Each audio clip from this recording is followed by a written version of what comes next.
panibagong araw at may panibagong gawa na naman tayo. Ang customer nga pala natin ngayon ay taga-Jaén Nueva Ecija. Umorder siya ng 120 liters na vintage at siya naman imomodify natin ngayon. Kaya naman wala nang patumpik-tumpik pa at agad ay ginaya ko na para masimulan na. Inilayout ko na yung portion na aking tatabasin. Gumamit ako ng marker, metro at skwala dahil ang tensiometer ay hindi obra. Pagkatapos may layout ay tinabasan ko na gamit ang grinder na kasing ingay ng Mortis Mosa. At pagkatapos nga ay isinunod ko na din tabasin yung cover ng bin cage na imamodify natin. After na matabasan ay ninito na ang itsura niyan.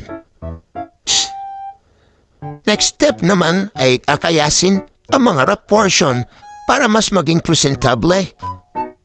At maipit na mahayos ang wire mesh na ilalagay natin. Mabusisi at maingat dapat sa part nito dahil konting error lang pwede makasira sa layout ng pinagtabasan.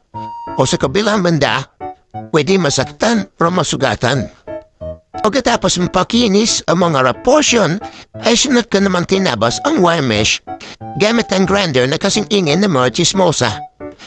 Bale, gauge 16 na wire mesh nga pala ang ginamit natin para sure na matibay at hindi kayang ngat-ngatin. After nga matabas ng wire mesh ay i-fit na natin. Medyo tricky ang part na ito dahil kailangan ng precision ang pagbubutas ng barena.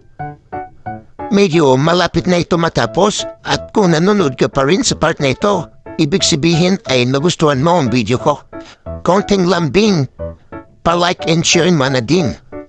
At dito nga sa part na ito ay libit na ang ginamit ko para mailapat ng maayos.